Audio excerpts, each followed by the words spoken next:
Good afternoon. Sir, shall we start? Yeah, we can start. So, welcome again after a short break.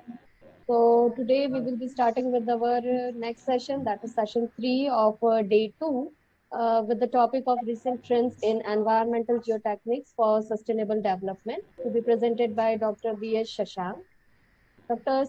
Shashank is currently working as an assistant professor at the Civil Engineering Department of Birla Institute of Technology and Sciences, BITS Pilani. Sir has completed his PhD from IIT Bombay, and his area of interest are biogeotechnics, sensors for geomaterial characterization, microbial induced corrosions, bioremediations of contaminated sites, ground improvement techniques, and many more. Sir has published 10 and more national and international publications. Sir has been awarded with the International Research Staff Exchange Scheme Fellowship, under which he has worked at a University of Stettin as a visiting researcher.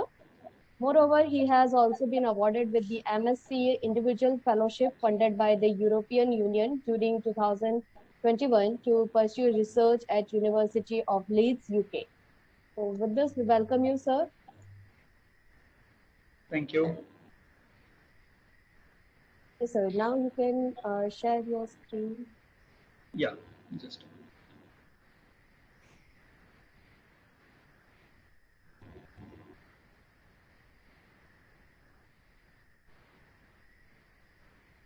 Yes, sir. Screen is visible. Yeah, thank you.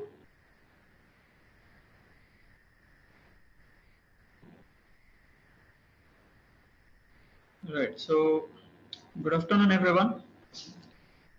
I hope my audio is clear and you don't have any echo from my end. Yes, sir. It is clear. Yes, sir, it is fine. Yeah. So the topic on which I'll be discussing about is recent trends in environmental geotechnics for sustainable development with a focus on biogeotechnics. So what do we understand with environmental geotechnics, or why do we need to study environmental geotechnics? Is something really interesting which we should all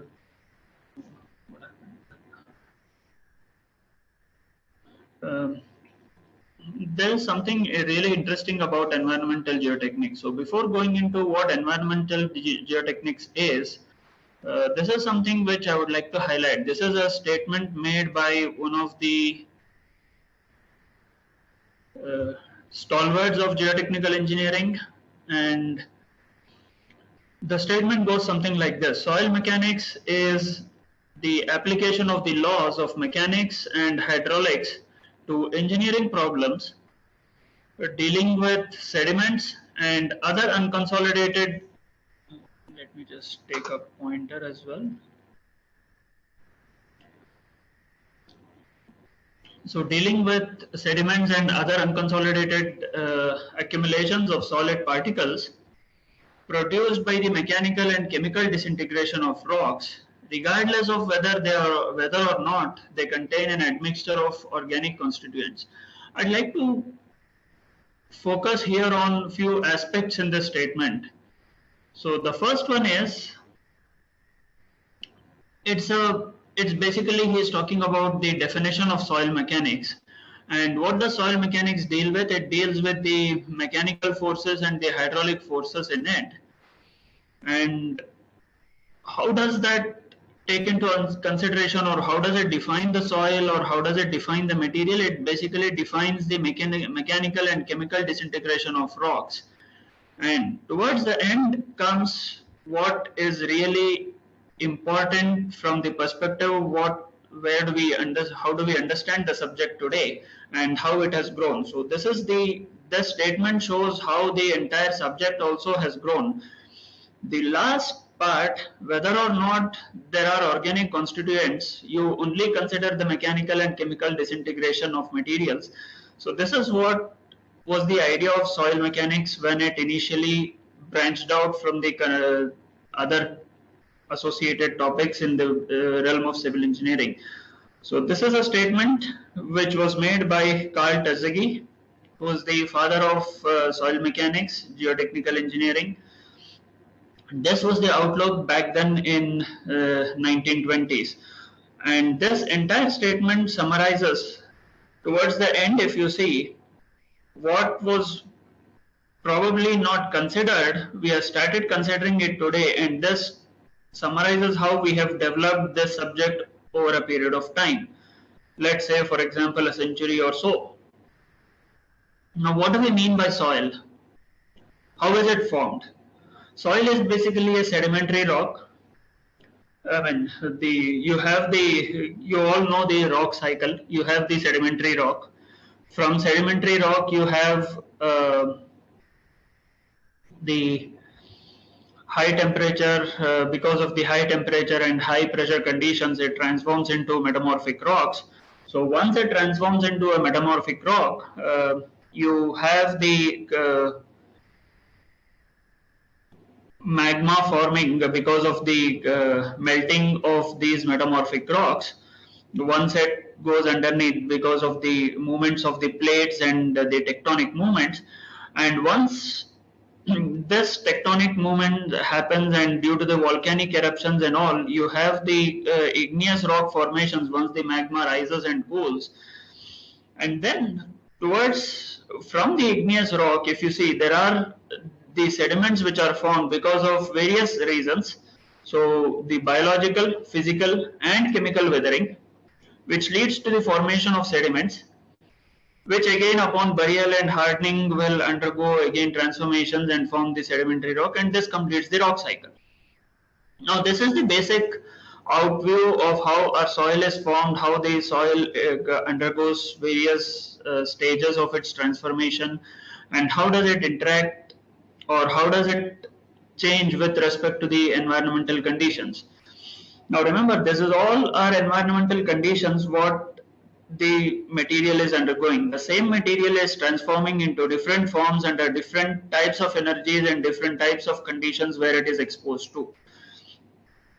Right from being a particulate matter to being in a molten magma state to forming igneous rocks or sedimentary rocks or metamorphic rocks, the same material can be transformed into different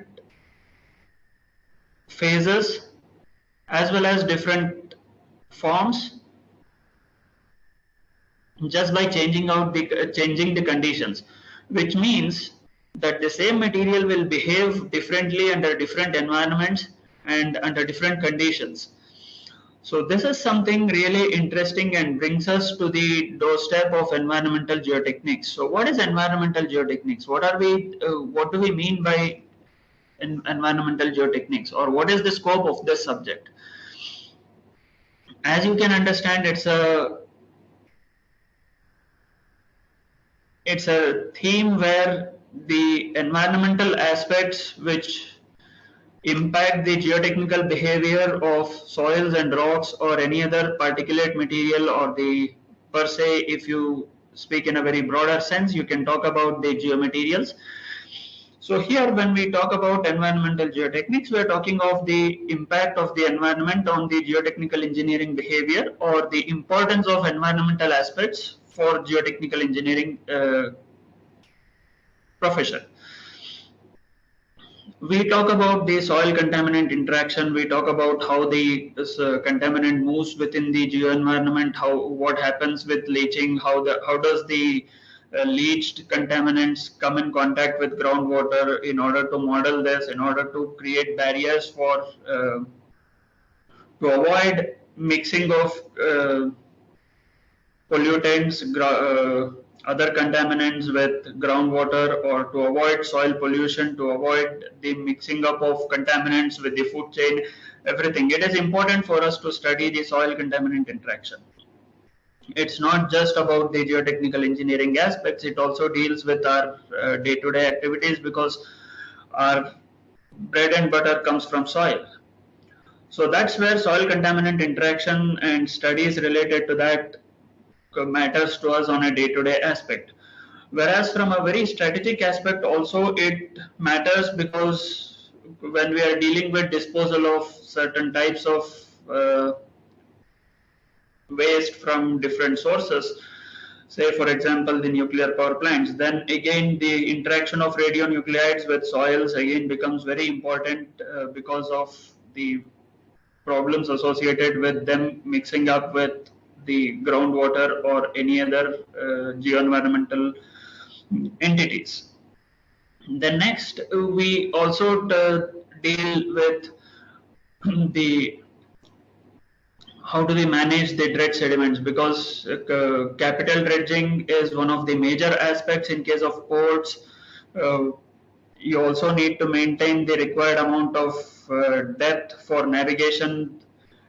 You're also nowadays seeing that inland water transport, the possibilities or the probabilities for that is increasing. The scope of inland water transport, especially in India, is increasing. And for that, again, you have the dredging of the rivers and other water bodies going on, inland water bodies. So once we take out huge quantities in millions of tons or millions of metric tons, how do we manage, or how do we store, where do we store those sediments? What happens to those sediments? How do we transport them to a different place? These are some of the aspects associated with it. And while we transport and while we store it, we should also see that how much of space it is occupying and where do we have land. How can we store it? Or if we have to use it, what are the pros and cons of associated with such materials? Many a times it's quite possible that such materials are not directly usable because of excessive salt content in them, or probably excessive organic matter, and they may undergo degradation. So how do we understand these aspects? So these are some of the aspects associated with it. So similar conditions also exist in the case of mining industry, where there is a issue of excuse. So there is an issue of the overburden material which has been taken out. Where do we store? How do we utilize them? How do we transport it? How do we backfill the mines? What happens with the contaminants? Sorry, please excuse me.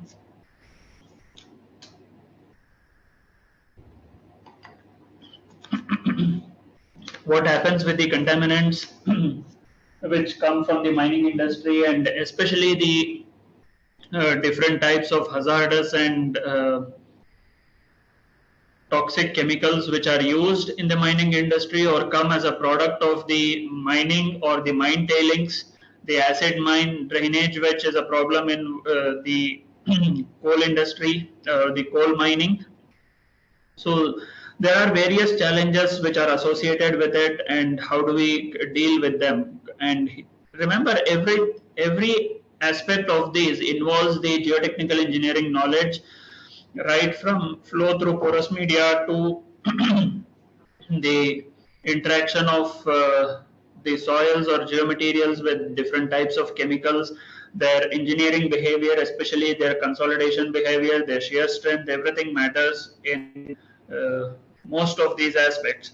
Similarly, is the associate is nowadays you must have heard of the carbon capture or carbon storage,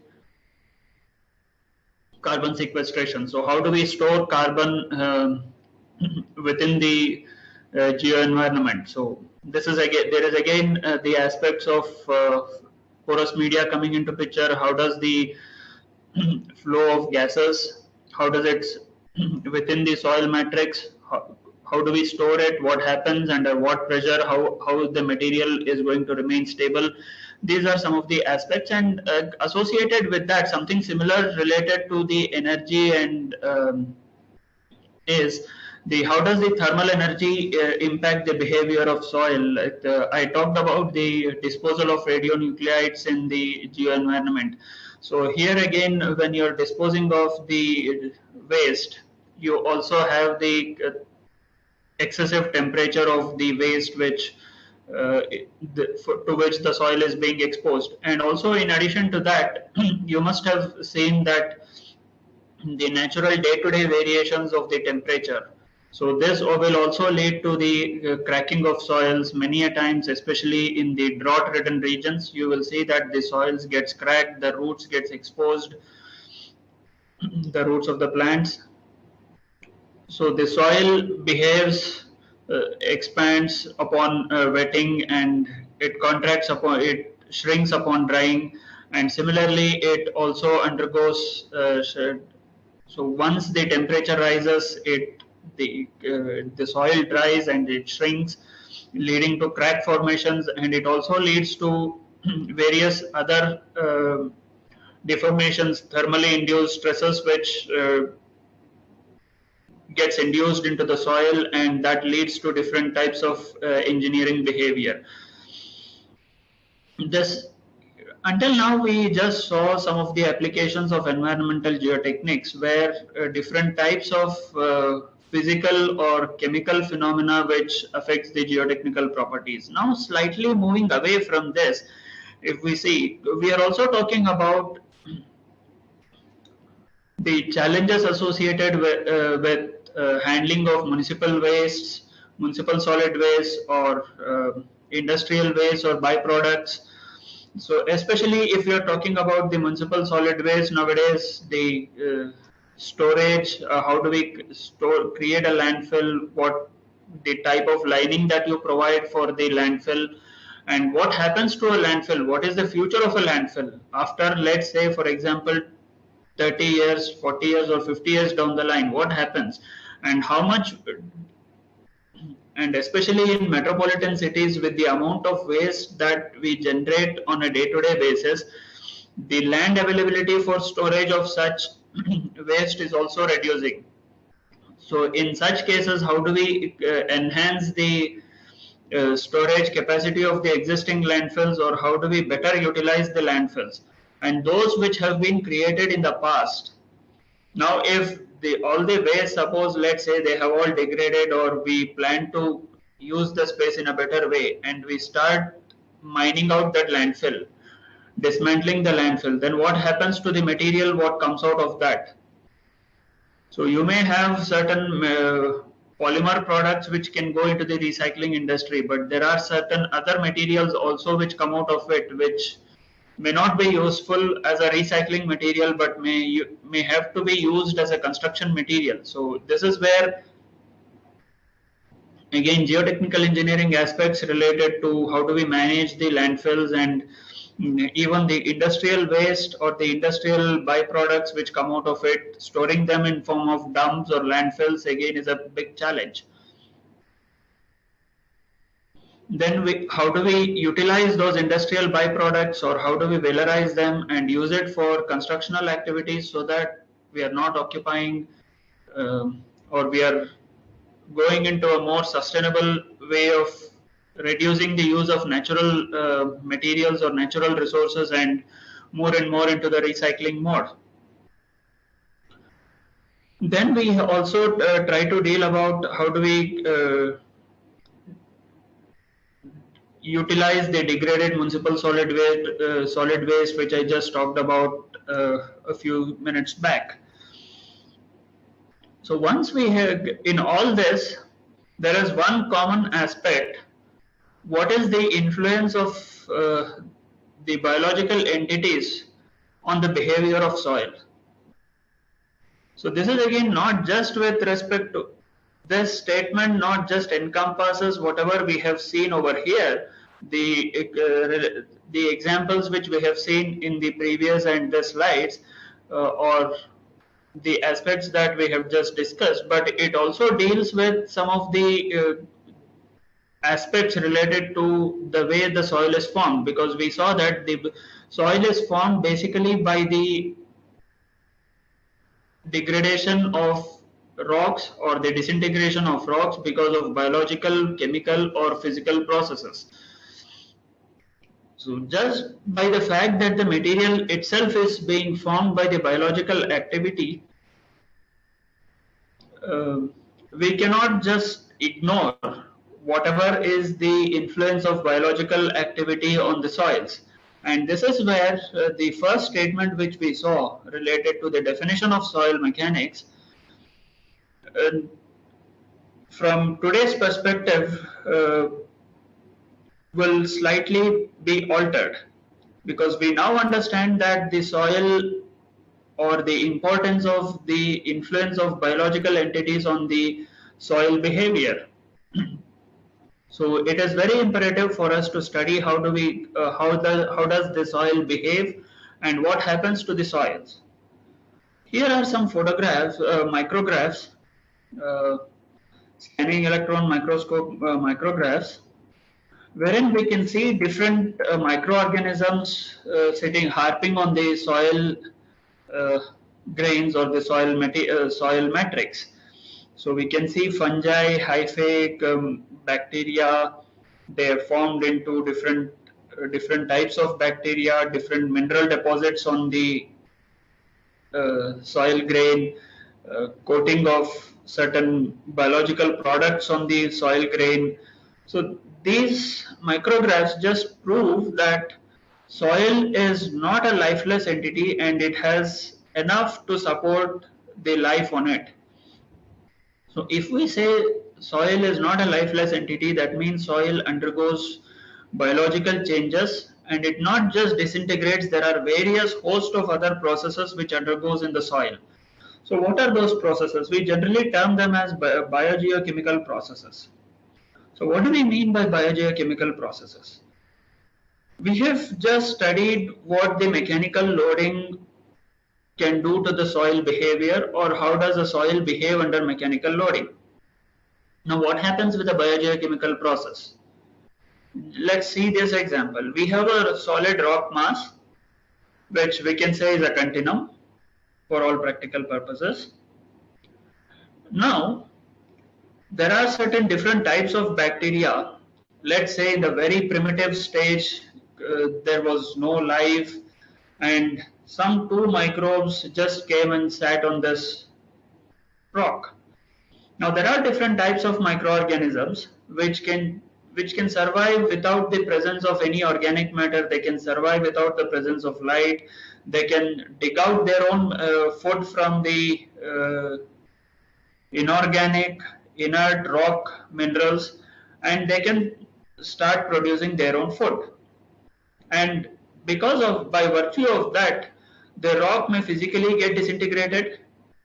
And in addition to that, once the microorganisms start leaching out certain products, certain biological products, which may also start corroding the rocks or making transformations into the rock matrix, then we also have this particulate matrix, which we term it as soil. Once this particulate matrix is formed, now this is quite interactive with the nature. It interacts very well with different environments, and once it starts interacting with the environment, it will start interacting with the water surrounding it. It will start interacting with certain other biological fluids excreted by these biological organisms, and hence it forms a very vivid, diverse microbial habitat. So once it forms a habitat, then these microorganisms, one of the speakers today morning, Dr. Kannan Iyer, he was talking about the formation of H2S gas. He was talking about the biological activity in soils which can lead to corrosion of concrete structures. So it can lead to the development of H2S gas within the soil matrix, and it can also lead to formation of various other types of gases. And one such example is the formation of the methane gas, which we have in huge deposits underneath the ocean floor at various locations, and we term it as methane gas hydrates, which are one of the futuristic energy sources and has a very high potential of acting as an energy source for decades to come. So this is one of the very hot topics, and that is why, and this is again an activity of the biological influence. So this means there are various chemical and biological activities which is influencing the behavior of soil, which we have not been able to understand holistically till date. So now imagine if there is so much amount of gas which is forming, so much amount of chemicals which is interacting with the soil material, and one fine day we see that the minerals themselves are transforming into from one form to the other, then the entire behavior of this material will change. Here are some typical examples of corrosion of rocks. You can see the biological weathering, you can see corrosion of pipes over here.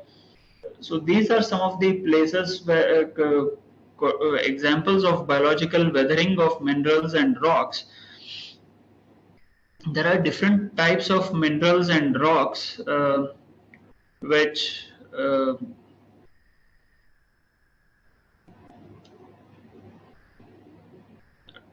which are forming the part of these geomaterials, for example silicates. Now these silicates, they undergo the transformation because of the different types of minerals which are present in them, different types of changes which they undergo due to dissolution of quartz, especially due to the dissolution of the hydroxyl or the hydroxyl ions which are responsible for such a process. And this is, quartz is actually known to be a very a material which is subjected to a slow dissolution process. So this occurs in one of the nutrient limiting conditions where the soil is very barren, and the fungal activity which can acidify the environment.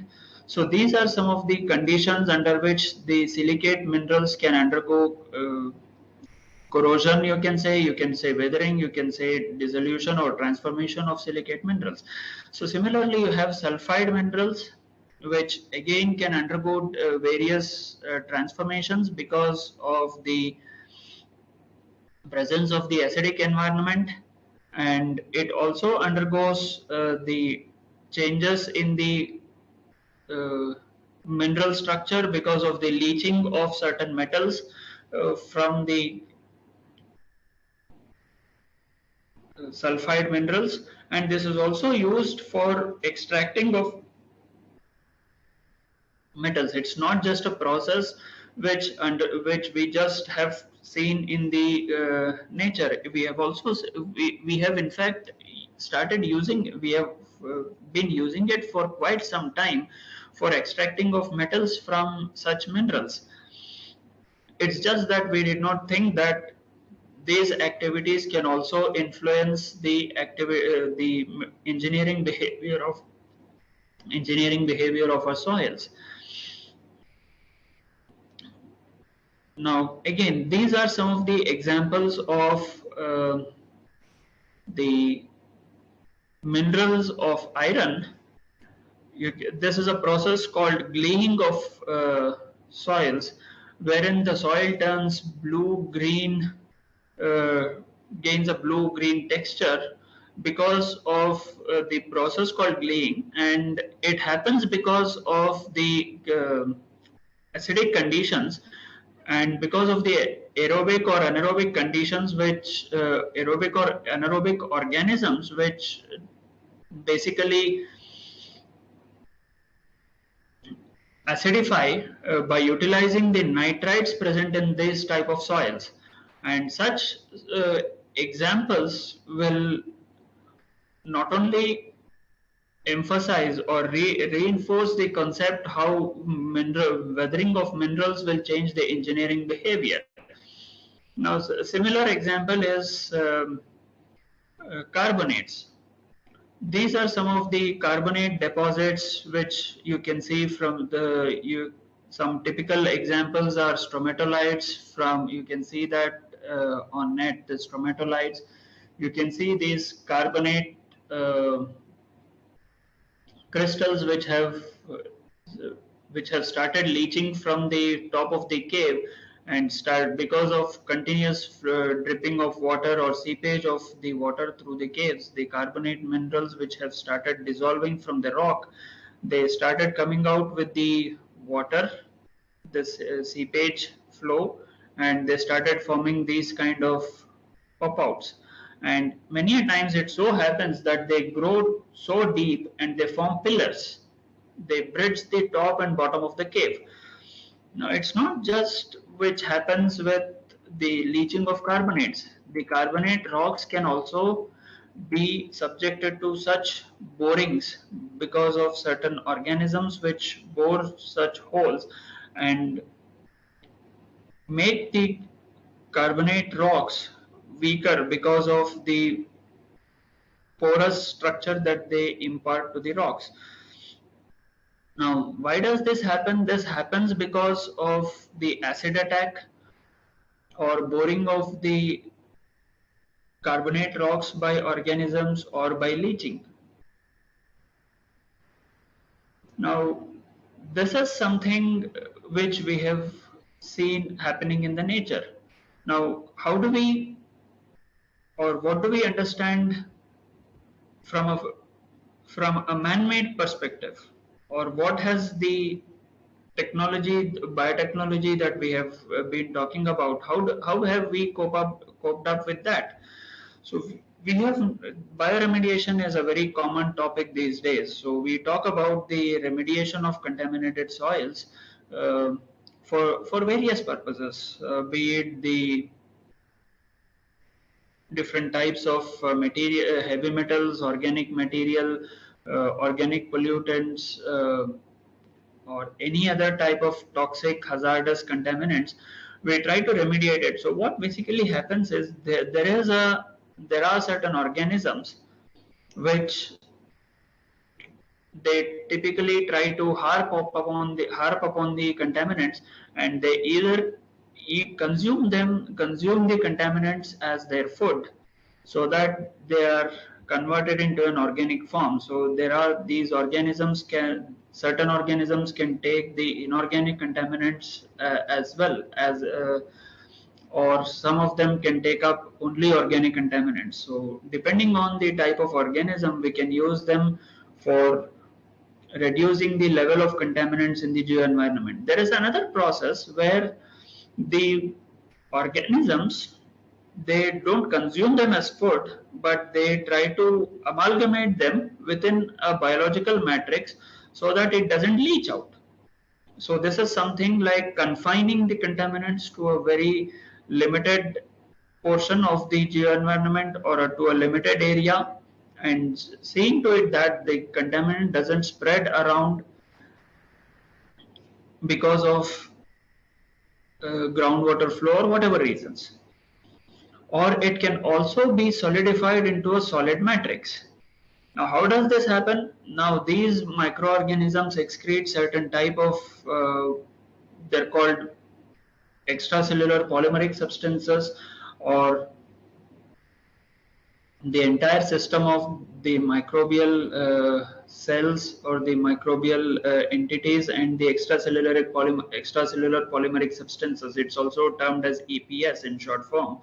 So this EPS plus microbial communities, they are together termed as biofilm. So these contaminants can be encased or can be formed as a part of the biofilm matrix, or it will change the reactivity of the soil minerals itself because of the weathering process, because of which there is a certain additional reactive nature to the soil minerals, and hence the biofilms can interact with the soil minerals in a more pronounced manner and incorporate the contaminants into the biofilm matrix. Or it can also be used in a cementitious matrix. Now, as I talked about, we have seen we use it for different types of heavy metals. We use it for different types of degradation, certain types of organic contaminants, also for degrading the waste or converting into different forms as well. How does all this happen? It happens by basically three modes of mineralization. One is the biologically induced mineralization process. We term it as biologically controlled mineralization process, and we also term it as biologically influenced mineralization process. Now, there are certain processes which the microbial communities don't do themselves. They just change the outer environment, and because of the change in the external environment, certain mineralization happens. That means certain minerals gets formed. That is one process. Now, the second process is where the microbial communities, they control the deposition, they control the size of the mineral crystal being formed, they control the location where the mineral is being deposited, and they also try to control how much of minerals are being produced. So this is a very controlled phenomena which goes on, and this mostly happens within the microbial cell itself, within the bacterial cell itself. There is another situation where the microbial activity just influences the mineralization process because of certain activities of it, and over a period of time the mineral depositions are formed. One typical example of biologically induced mineralization is the biocementation process, which nowadays several of them are working on, uh, wherein we try to use bacteria for cementing the grains of soil, and once they are cemented, we can either use it as a barrier wherein all the pores are clogged by the process of bioclogging, and the other process is just bridging the adjacent grains with small bridges of cement matrix, which is nothing but the biocement I'm talking about, not the conventional cement. So by just bridging the adjacent soil grains with biocement, we are trying to create a network of interconnected cemented matrix of soil which has an enhanced shear strength and other engineering parameters. So this way we are also trying to control the engineering aspects such as the shear strength or compressibility of the soils, or the hydraulic conductivity of such soils. And it is also used for mitigating liquefaction. Now imagine if I'm able to induce some gas bubbles, as I talked about the biological, during the biogeochemical process, I talked about the generation of gases within the soil matrix. Now if I'm able to generate small gas bubbles within the saturated soil, sandy soil, deep inside, even 4 to 5% research has shown that even 4 to 5% of such volume being induced with biologically generated gas bubbles, it provides a very great liquefaction mitigation process. Now here is something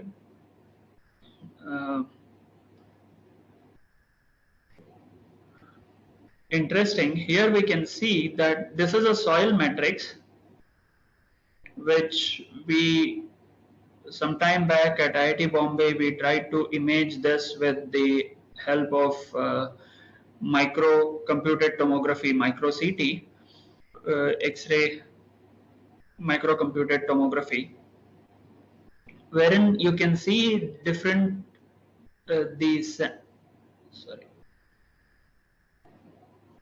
you can see the sand grains over here, and you can see these cemented crystals. So this is the bridge which I was talking about. You can see that some of the sand grains are bridged with the biocement. So this biocement is nothing but calcium carbonate, which was precipitated with the help of bacteria, that is the biocement, and it has cemented some of the pores within the sand matrix. And this is a specimen which we could extract, sand specimen, which we could extract and image it under microcomputed tomography. So this is the power of biocementation or the biological activities, especially with respect to the geotechnical engineering aspects, or how relevant the biological aspects are. So from a very broader perspective, if we see where do we apply this and how do we apply this, say for example, we have a very huge desert region where I stay. We have a huge land border with our neighboring country, and we have a huge problem of sand dunes, and this region, the Thar Desert region, is not even motorable, and uh, even creating infrastructure facilities, even for security reasons, is also very difficult. And if we can try to create a suitable infrastructure over such a region, then it would be something revolutionary for the from a revolutionary contribution from a civil engineering perspective. Now imagine this case. Now this is a walkway underneath a tunnel at some location in India, wherein the seepage from the top is leading to formation of the calcium carbonate deposits like this. Now imagine if this leads to complete deterioration over a period of time of the uh, over a period of time, and the entire water retaining structure may collapse all of a sudden because of continuous leaching of calcium through this. And it's not just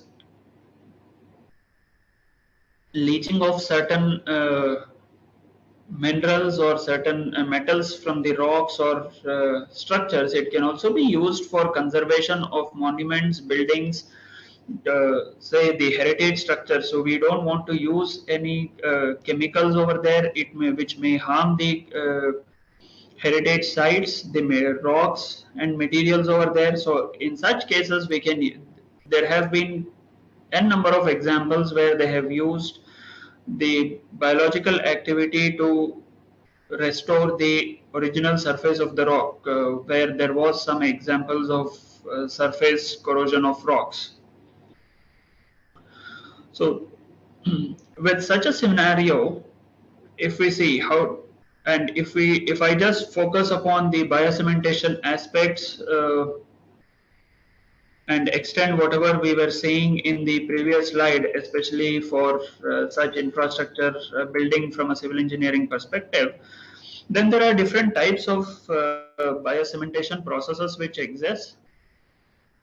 These are different types of microorganisms, and you can have the bacteria which produces urease enzyme.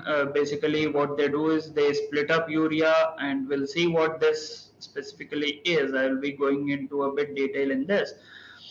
And then you also have different other processes where the bacteria try to reduces the sulfate in the soil, or reduces the iron from its oxidized state to a reduced state, or you can have a fungi, or you can have algae, which all facilitate precipitation of calcium carbonate, which has a binding property and is insoluble in water, and that leads to cementing or biocementation of soils. Now here we'll just focus on the urolytic bacteria, because this is one of the most efficient processes which has been studied, and that we can term it as biogenic calcite precipitation as well, because there is different processes biogenically or biologically we can precipitate calcium carbonate. So calcite is nothing but a mineral of calcium carbonate, and you can have different forms of calcium carbonate precipitated with the help of bacteria, or with the help of enzymes, with the help of algae. So we can just, in a broader sense, call it as biogenic calcite precipitation. So what does biogenic calcite precipitation do is, you have a bacteria where it produces a urease enzyme. So it's an enzyme just like how we produce saliva or different enzymes in our body. So this bacteria produces urease enzyme. In fact, most of the bacteria produces urease enzyme, but there are certain bacteria which produce huge amounts of urease enzyme, so which makes them efficient for or suitable for utilizing them for efficient process of biogenic calcite precipitation.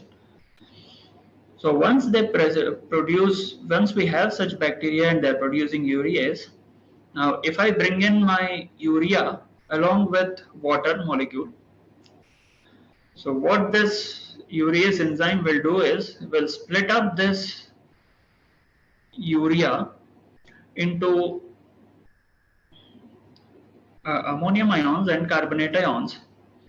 And if we have, let's say, a free calcium source, now this calcium source can be any calcium salt, it can be a free calcium which is available or something like that. So this calcium source, once it comes in contact with carbonate ions, it forms the calcium carbonate crystals around the bacterial cell, something like this. Now this calcium carbonate is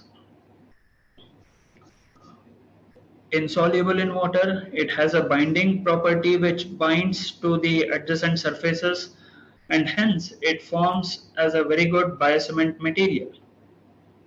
Now this can be used for either amalgamating or biocementation in soils. It can be used for biocementation in concrete structures. You must have heard of self-healing concrete structures. So there are different processes which people have been using, and that's something which is very innovative applications of the biogenic calcite precipitation these days. So in addition to this, if we see how does this work or why should it work? What is the essence of it? Why should calcium carbonate, which just has a binding property, should work? Or why it is very important for us, or what are the underlying mechanisms? Then we can see over here some selected materials, different types of sand, S1, S2, AS are different types of sands, and they have their elastic modulus, surface elastic modulus, and BC is the biogenic calcite. You can see GB is glass bead, and you can see that biogenic calcite has a very high surface elastic modulus, which makes it a good biocement material again, and it proves that why it is such a very good biocement material. So this is a process which is based on urea hydrolysis. It is based on wherein you have the urease enzyme coming. This urease enzyme will split up urea. Now this urea, which has been split into ammonium and carbonate ions in the presence of water, and you have a free calcium source, you will have the calcium carbonate which precipitates. What is the mechanisms, what are the different aspects when we do biocementation or when we talk about urea hydrolysis? There are basically three major parts: the urea, the urease enzyme, and the buffer medium. I'll just come to buffer medium in a bit. So the urea and urease will contribute into the amount of cementation or the amount of biocement that's formed, and so you can term it as the productivity or the yield of biocement. So depending on what concentration of urea we have, how much amount of urease we are able to produce, so that is directly relating the amount of bacteria that we have and the amount of urea that we need to use. We can play with how much amount of biocement that we can produce. Now, what is a buffer medium? How do we control the precipitation process? Now, this is a process, the urolysis process, the splitting up of urea is called by the urease enzyme, or the hydrolysis of urea is a process where the pH rises almost instantaneously as and when the urea is getting hydrolyzed, and the precipitation happens when the pH reaches above 8.5. So the pH from, let's say for example 7, 6.8 to 7.2, the say from a neutral pH of 7, it rises to 8.5 in almost 20 to 30 seconds. So once this happens, and you also already have a calcium source, the precipitation happens almost instantaneously. So while you're implementing it in the field, you have all the possibilities. In fact, it's not a possibility, it's a surety that the injection points of the grout materials or these biocement products, they will just be precipitating around an inlet point or around the injection point, which means that you're just clogging the inlet of the injection point, and you're not able to biocement induce cementation in a larger area.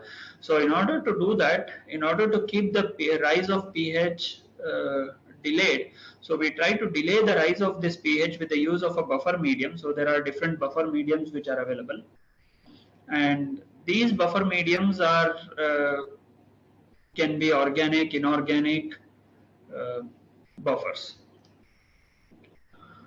So the microbial source, as I said, can be the urease enzyme can come from a plant source, or it can come from a microbial source, that's a bacteria. So there are certain plants like the jack bean meal, which is generally found in the US, produces urease enzyme as well. There are certain plants which are available in the Himalayan region which also produce urease, the roots of these plants.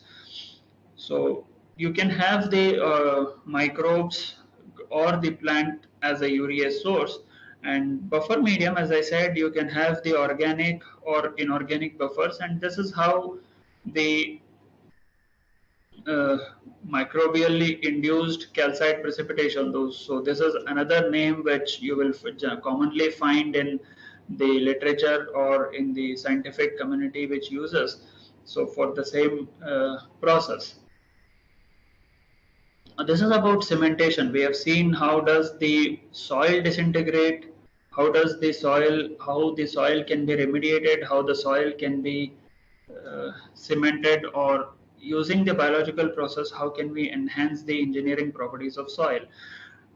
Now, on the other hand, we can also try to understand what is the effect of soil on the underlying structures or the structures which are buried within the soil. Say, for example, I have a pipeline which is running through a soil matrix which has a potential of generating H2S. So there are certain microbial communities which are generating H2S, and as a result, there is sulfuric acid which is forming. So the end result will be something like this, wherein you have the entire pipe corroded, and we saw one such image previously. So if all such activities do happen, then how do we try to understand the material, or how do we try to reduce the occurrence of such events, or what precautions do we need to take, or how can we take precautions? So first thing is, how do we understand the material? So soil characterization is a very important aspect over here. So if we see the development of soil characterization, we see that we characterize the soil for its physical characteristics such as the particle size, the effect of different types of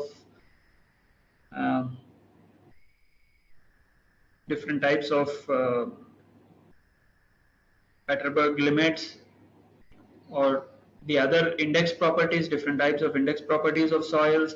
Then we also try to characterize the chemical characteristics, what is the type of mineralogy that is present in the soil. Then we try to understand what is the oxides which are present, what are the oxides which are present in the soil. We try to understand what mineral phases the soils, the minerals are present in the soil. Then we try to understand the shape of these particles. We try to understand their orientation, whether they are and how are they arranged. But still, if we are unable to solve various aspects which we have discussed until now, say for example, what are the different the different uncertainties that we have seen, then there's something seriously wrong with the characterization scheme that we have been using, and probably biological characterization and that can help us. And this is something which is a work in progress. And if we can understand the soil from holistically, so this is a part which has been left out until now. So we understood the soil from its physical aspects, we understood the soil from its chemical aspects, but we have not understood the soil from its biological side. So if we try to understand the biological signatures in the soil, then we may be someday able to reduce the factor of safeties that we use for our geotechnical engineering structures. So how do we go about it? How do we try to understand? There are different aspects of such a consideration. How do we characterize it? So I'll just take probably one such aspect. How does the bacteria attach to the soil? Because this is something which influences most of the, not just the natural processes, but also the man-made processes like bioremediation, biocementation, bioclogging. So in all these aspects, how does the bacteria attach to the soil is very important, even for biocorrosion. So this is one of the most fundamental properties of the bacteria-soil interaction. Just like how we see the soil-water interactions, similarly we have to see the soil bacteria or soil microbial interactions. So what are these parameters? How does it influence the behavior? Everything depends on the attachment of bacteria to the soil. And here the surface properties of the bacteria, the medium through which, like say for example, the pore water in which the bacteria is present in the soil, and what are the surface properties of the soil. So what do we mean by surface properties? We mean the surface texture, how rough or smooth the soil is, the soil surface is, and the surface energy. So for example, the different types of interact forces that exist between two surfaces, like the van der Waals forces, the ionic forces. So these type of forces which interact between which come into play between when any two surfaces come into contact. So the same surface forces also play a very major role in case of soil microbial interactions. And in addition to that, for how long they have been interacting, how long the bacteria has come in contact with the soil, and that decides whether the bacterial attachment to the soil is reversible or irreversible. So when we say reversible, that means the bacteria can just be dislodged from the surface of the soil. So if it is irreversible, that means the bacteria has glued itself onto the soil matrix or onto the geomaterial, so that it is fixed, or it has made up its base and it is fixed to a certain particular position, which means that now there is more chances of the soil being transformed, or the interaction between the bacteria and the soil when the attachment is irreversible. So as I said earlier, the pore fluid or the pore water, the ionic strength of the pore fluid will again influence how the bacteria and the soil interact. So depending on that, there can be bacterial, the absorption of bacteria on the soil surface. And in order to measure the different surface properties, so we can try to understand the surface texture and surface charge which is present in the soil. And I'll just brief a small experiment which we had done at IIT Bombay some time back, wherein we used an atomic force microscope to understand the surface texture, wherein you have a cantilever probe which scans the surface. Um, and this scanning is, let's say, in the order of microns. Let's say this is a 10 by 10 micron, this area, and you're seeing a profile of this cross section of it. So you have a laser beam which is incident on this, on the top of the head of the tip or the probe, and that gets reflected onto a photodiode where the movement of this tip indicates results in the changing of the angle of the reflected light, and that's how the surface texture will be mapped. So some typical examples of I'll not go into what these two different types of images are. It'll be slightly off the track, but this is how we can, for practical purposes and for visual understanding, we can refer to the peak force error image. So for better understanding, so this is a typical texture of a bacterial cell which was imaged under an atomic force microscope, and this is a virgin substrate with no bacterial attachment onto the surface, and you can see that there are some bacteria which are attached onto the surface after a certain time of interaction of the sand surface with bacteria. So this is how different types of soils, and this is a typical example of a biogenic calcite which I just showed some time back. So this is how the biogenic calcite will look like, and the adsorption of bacterial cells onto the biogenic calcite surface. And this is how a very smooth texture with no undulations on the surface, the glass beads looks like, very few bacterial cells or negligible, or you can say there are no bacterial cells attached. So this is something which we should try to, which we can try to understand, and the interaction of soil and bacteria or microbes from a broader perspective will help us understand which soil is susceptible to microbial attack.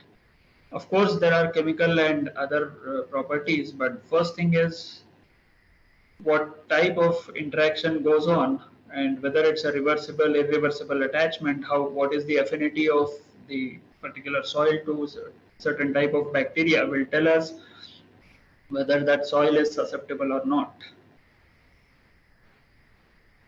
So now I'm open to questions. Whatever the audience have any questions, so I'm open to questions from the audience.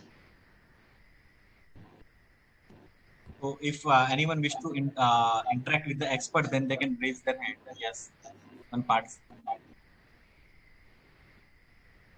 Srinivas sir, yes, you are able to speak now. Yes, yes. Good afternoon for this very nice presentation. Yes, good afternoon, Srinivas. Very nicely you have given the presentation. Like MICP is something which I have been following for about about 6 months or so, because I just chanced upon it sometime like MICP. But then biogeotechnics is an interesting area where people can work. But then what is the kind of large scale application? Most of these are laboratory based experiments, to my limited knowledge only. What about large scale applications? See, the fact that we are trying to do it in the lab is for taking it to the field, right? So once we are I'm coming to your question. So once we are trying to work it out in the lab, so there are few large-scale applications where people have tried. So some of them have found partial success, some of them have not found, I should say, so much of a success as compared to that of lab. Like say the efficiency was 30%, 35%. Some of them have gone up to 50, 65%. So the reason being the large scale experiments are still scant, or the field scale applications of such processes is the kind of resources which is required, especially with the kind of limited understanding that we have in the laboratory itself, and the heterogeneity of the material. Remember, we are playing with two different types of heterogeneous materials. One is the soil as a material itself is heterogeneous. The other one is the bacteria, the involvement of the living organism in the system uh, or for the process itself will complicate the situation, and the conditions which are provided for the growth of such bacteria or their activities, they will define how much efficiency we are going to get. And another reason I would say is most of the laboratory experiments are, or in the past, have been done on very controlled environment, which was far from realistic in the nature. Exactly. So this is where you find there is a huge difference between the laboratory experiments and the field results. Yeah, I mean, I totally agree with you, Dr. Shashank, about this. In fact, I was in discussion last time with another professor and an engineer also, field engineer. The field engineer was the field engineer was very critical about this technology or this concept. They are more, they wanted result in the field. So it was not very convincing for them. So as you also rightly corroborated that statement, yes, taking it to the field is a big challenge. Yes, so it depends on how well equipped you have, your research has been in the lab with respect to simulating the field conditions. So once we say lab, what we try to understand is, okay, everything has to be controlled. The scale of the experiments can be small, but the conditions have to be realistic. So this is where our focus has been over the past few years, and we are trying to simulate field conditions, and we are trying to understand how the process goes on with real life scenario. So you would also see that in some of the experiments. So now that you have said that you have also started looking into MICP, if you see some of the literature, you will see that they have gone into certain processes like mixing of soil with bacteria and then cementing it. So now in field, God knows how are you going to implement it on a large scale. Correct. So this That's is the where point. different aspects of field needs to be thought about. And if you talk to hardcore microbiologists or biotechnologists, they will say that, oh, this has to be the laboratory condition. But for us as geotechnical engineers, that doesn't work. And this we need to bear in mind when we work on such research areas. But then, Dr. Shashank, supplementary to this, is like, with this COVID-19 scenario everywhere, the virus and or virus being the cause for, all this point, not too much deviating from the topic, but then handling bacteria is also a problem in the lab, right? They may die also, they will keep it alive. No, not necessarily. And not all bacteria are harmful, because see, we are just 10% human beings. We are 90 to 95% bacteria. Our body is just 5 to 10% human being. Yeah, yes. Something later, lactobacillus also. Lactobacillus is also good bacteria. Yes. There are n number of. Yes. In fact, our intestine, our digestion system is totally dependent on the gut bacteria. So it's Correct. not that the microorganisms are totally harmful. There may be certain microorganisms which are harmful, but it's a very wrong notion which has set out that Correct. Correct. most of the bacteria are harmful. Correct. Correct. But finding the right bacteria is also a challenge, isn't it? No, you will see. So the soil is a host to most of these microorganisms. You can find good bacteria. So see, where do we find Clostridium tetani, which causes tetanus? It's in the soil. Where do we find Rhizobium species? We find it in the soil. So we have one causes harm to human beings, one provides food for us, okay, which helps in growing of plants. So we have both the examples. So soil is a host for different types of bacteria. Correct. Correct. I'm so happy that this topic also has something to do with the connection with biology, right? Interdisciplinary. Something. That's right. Somewhere. That's right. So the previous lecture also was something to do with interdisciplinary physics department. Yeah. Very nice. Thank you, Dr. Shashank, and to the organizers. Wonderful. Thank you. Thank you, Dr. Thank you, sir. Sir, I have one question. Sir, what if we use aerobic bacteria and aerobic bacteria together for the single application? Because we know like urea hydrolyzing bacteria, urealytic bacteria, we know for that aerobic condition is required, and for the let's say for sulfate reducing bacteria, anaerobic condition is required, and ultimate result are going to be same, biocementation. So why don't we use both of the bacteria together? Because ultimately with the application of urealytic bacteria, anaerobic condition will be developed inside of the soil mass. Why don't we use it together? Growth of bacteria is actually a cyclic process. Like say, for example, there has to be a synergy between different types of conditions. In fact, I wanted to include one slide, and I thought it would be totally off the track.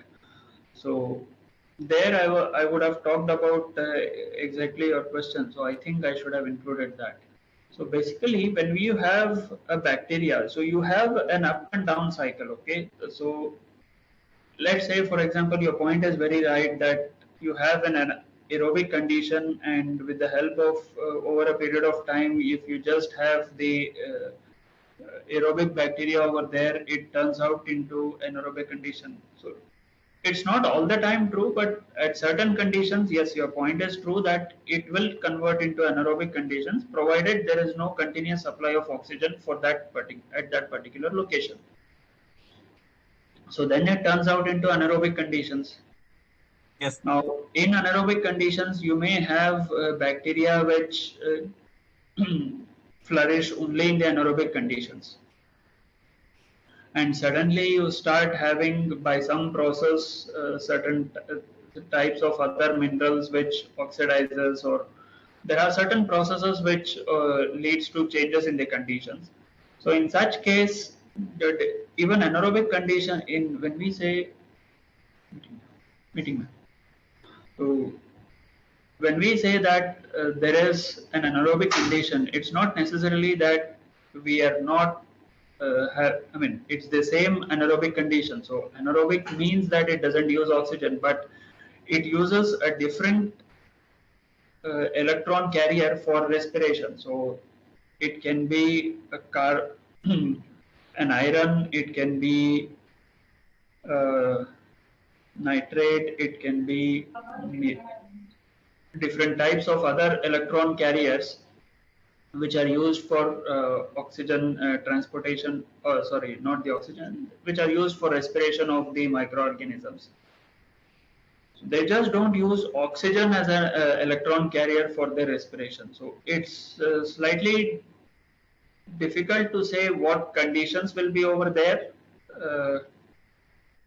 And I don't think I am an expert in determining what conditions would prevail over a period of time. So I think we can talk to a microbiologist who can shed more light on what type of electron carriers might be used, because there is a specific cycle after different stages. So some places you have nitrogen or nitrates. I think, if I'm not sure, I think it is nitrates as electron carriers.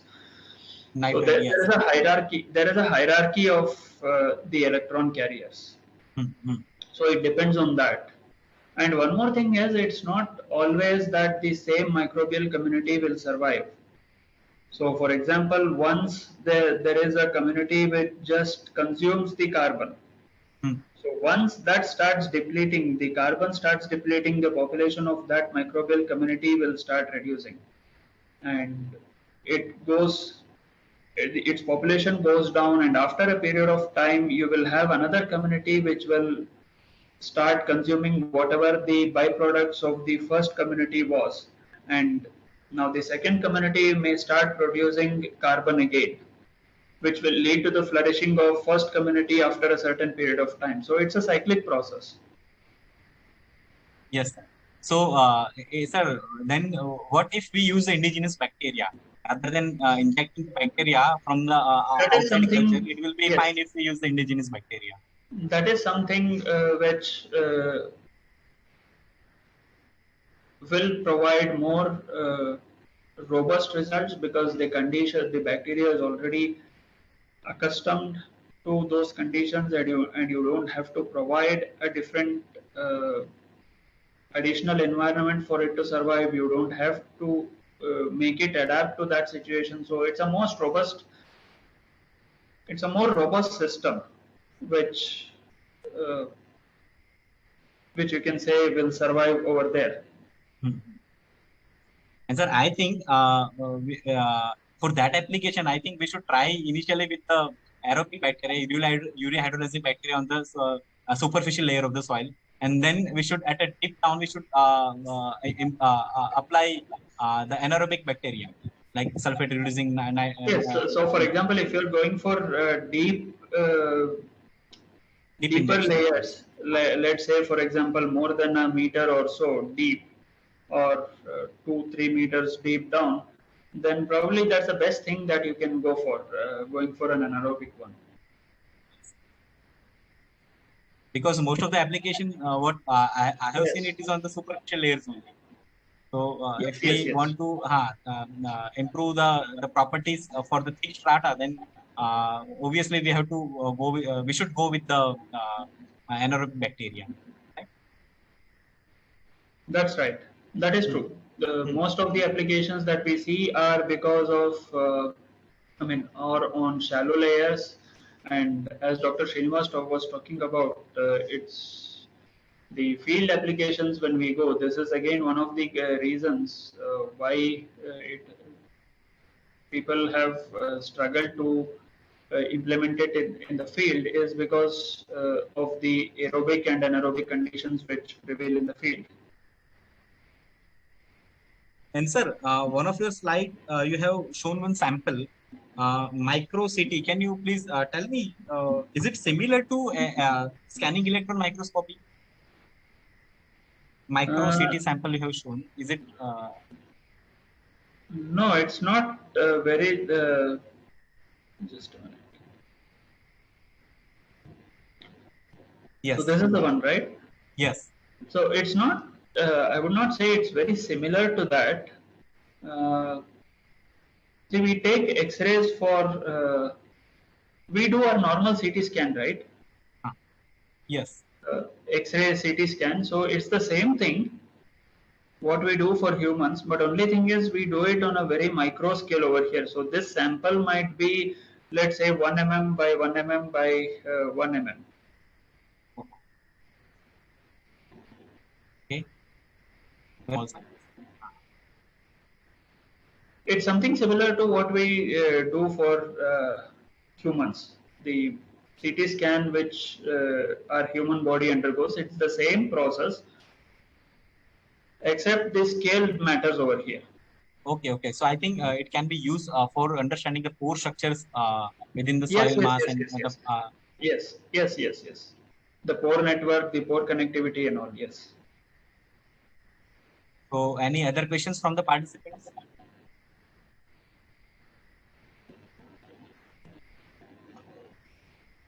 Any other? You may write your question in the chat box.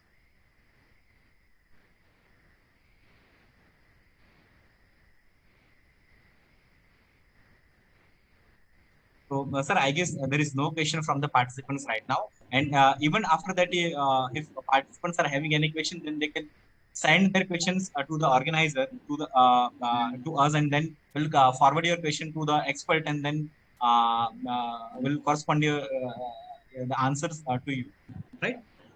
So, Sure, definitely. And I'd like to thank the organizers for giving me an opportunity to interact with you all and for patiently listening to me. And it was very nice interacting with you all, very relevant questions, and it's a great organization that you guys have made. Thanks a lot for the opportunity and thanks for the invitation. Thank you, sir. So, thank you, sir, for enlightening us about the opportunity of using microbills in geotechnical engineering. Sir, you have nicely explained what is biocementation, bioclogging, bioremediation, biocorrosion, and its usage in improving strength, permeability, and liquefaction potential of soil. Sir have nicely explained the applicability of microbiology in various application in civil engineering, especially geotechnical engineering discipline. So, sir, thank you so much, and it was very wonderful session. Thank you so much. Yeah, thanks a lot for the opportunity again, and Yes. all the best to you all for the other programs as well. Yes. And sir, we are looking forward to arrange some more sessions from your side in the same topic. In some other programs. Sure. Okay. So thank you so much, and thank you participants for patiently listening us. And so we'll meet tomorrow for the third day of FDP, and you can join the FDP